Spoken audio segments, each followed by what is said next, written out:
Hey everybody, and welcome back to another video. And today, to celebrate the movie that is the same age as me, aka Aladdin, we're going to be taking a look at the new limited edition Jasmine doll from the Disney store. I'm Chamie, and I like to make toy videos here on my channel, reviews, restyles, reactions, and more. So I hope you'll consider subscribing for more videos like this. Alright, here she is. So this is the general version from the Disney store that was released to the public. And she retails for $150 plus tax on Shop Disney. I got my doll from Shop Disney Singapore, which retails for 260 Singapore dollars, roughly making her about 180. The box features a shimmery foil all over pattern in deep purple that is almost blue. It is decorated with gold and purple peacock motifs that is becoming a signature for Jasmine in recent years. They usually put a Disney store logo right there. She is a limited edition of 5,600 worldwide. The foil pattern continues all the way around the box to the back and features a nice copy point about the doll.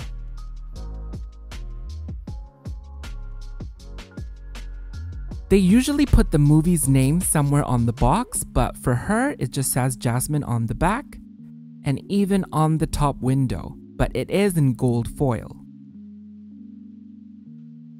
Opening the doors of the box, you can see that the foil pattern continues inside as well, along with some flower motifs in gold. We finally get the movie's name on the anniversary emblem, which also features a beautiful artwork of Jasmine.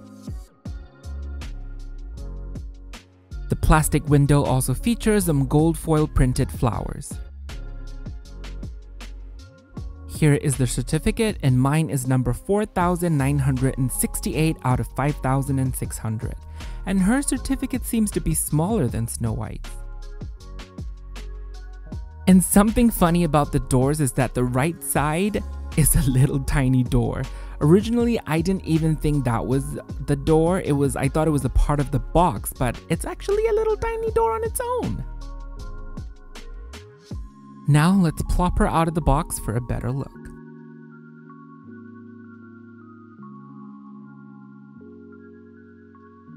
Okay, so since the plastic window is not attached to the doll's cardboard and remains attached to the main cardboard, I've seen someone on Facebook pointed out that the doors are actually just glued on the inside of the boxes. So if you want to, you can actually remove the doors and have her displayed in the main box without the doors blocking her view. It's a pretty neat idea, but I am just too scared to do it, so let me know if you did. Before we take her out, let's take one last look at her in her original box posing, and she is posed very well in the box. It makes it really hard for me to take her out. And for the bigger boxes, aside from the size issue, I actually do like that faceted background because I think it gives it a bit more depth and dimension and makes them look like they're in a little diorama almost.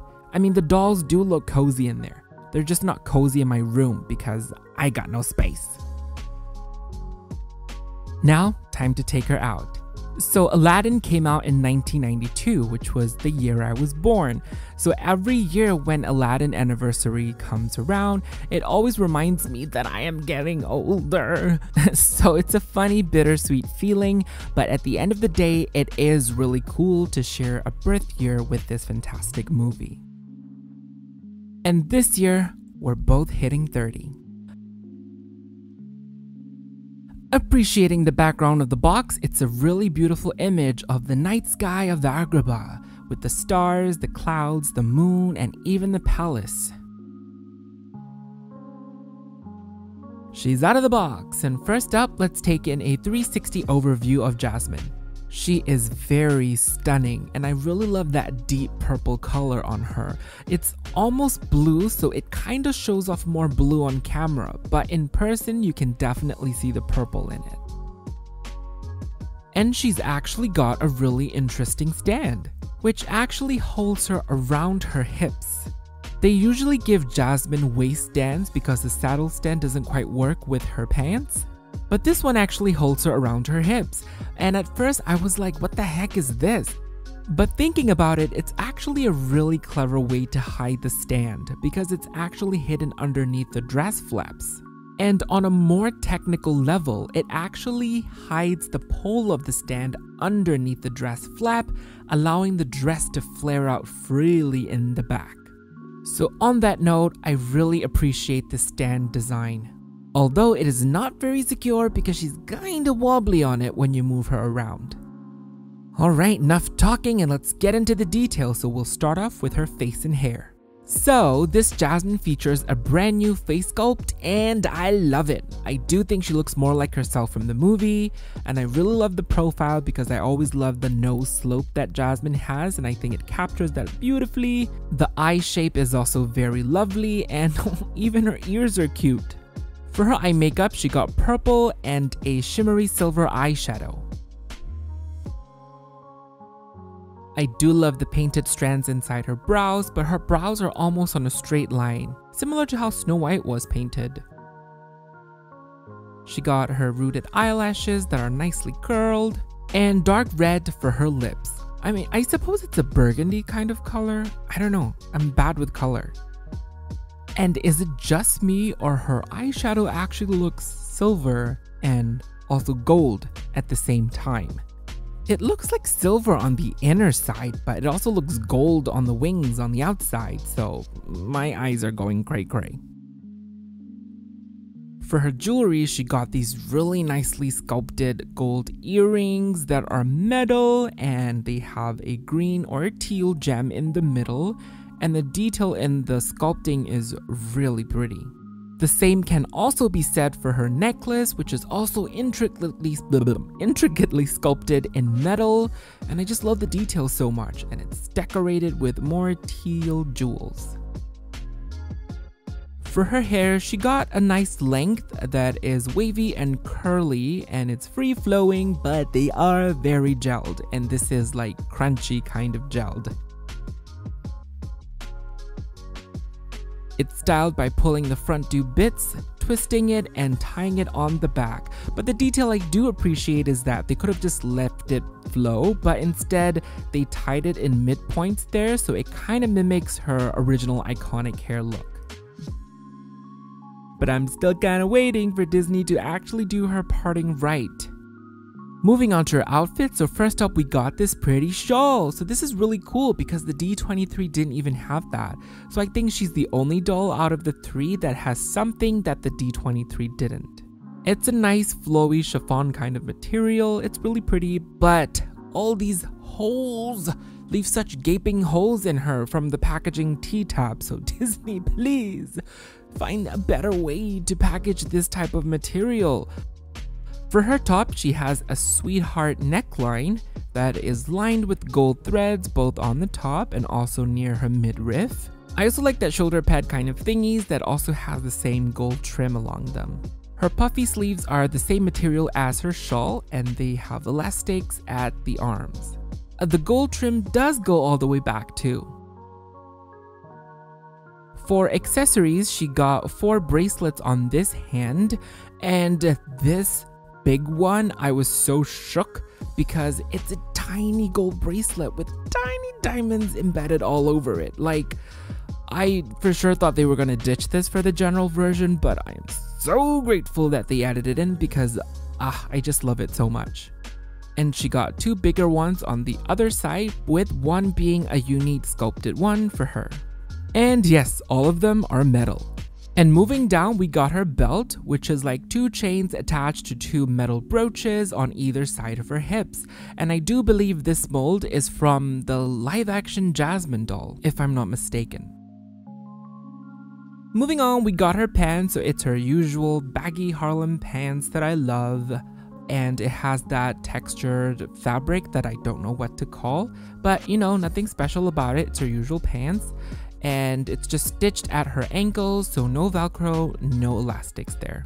And finally the skirt. So the skirt is very nicely made. I really love all the embroideries. I love the mixture of purple and gold, and the gems are placed abundantly actually. In total, she got 7 panels that are all embroidered and bejeweled, with the middle panel featuring the most elaborate embroidery and gem placement. And I also really love how each panel comes to a darted point. The skirt and the pants are one piece and attaches with Velcro on the back. And last but not least, we got the shoes. So I think we all know that these are from the live action Jasmine doll, painted to match the color of this doll. I would have actually loved for her to have the new articulated flat feet sculpt with her iconic curly-toed shoes, but this works just as well. Ooh, this has a curly pointy bit too that I never noticed. For articulation, she moves at the neck, shoulders, elbows, wrists, waist, hips, and knees, although the waist joint is a little bit loose on mine. So overall, for my final thoughts, I think this doll is absolutely stunning, and I really don't have anything negative to say about her. She is a very beautiful and well-made doll, even as a general version, and I really love the addition of the shawl. I really love the details in her dress, the metal accessories, and if there's one thing I would suggest to change is the inclusion of her headpiece. I do know that the headpiece had to go because this is a general version. The same happened for Snow, but I wish they had ditched the belt and used whatever budget on the belt on the headpiece, because I think a headpiece on Jasmine is always a must because it's a part of her character design, whereas a belt is nice, but it's not synonymous with her, if that makes sense. However, the omission of the headpiece could also be a strategic choice by Disney to make the D23 even more special. So, to sum it up, yes, I 100% recommend this doll. Even if you already have the D23 version, this one is actually quite distinctive on its own, so I suggest you go for it. The differences on her are easily justifiable for you to get both. So I'm happy with my general version, and I am still on the lookout for the D23 version as well because I do want her eventually. So what do you think? Do you have the general version and the D23 version, or do you have one out of the two, or are you looking to get both like me? Sound off in the comments below. So that is it for my review on the Aladdin 30th Anniversary Limited Edition Jasmine doll. So I really hope you guys enjoyed it. If you want more videos like this, I hope you'll consider subscribing here on my channel, like and share, it'll really help me out. You can also check me out on Instagram at Jamie Creates for my toy photography, and also check out Jasmine's latest photo shoot. But right now, thanks so much for watching, and I will see you all soon in my next video. Bye!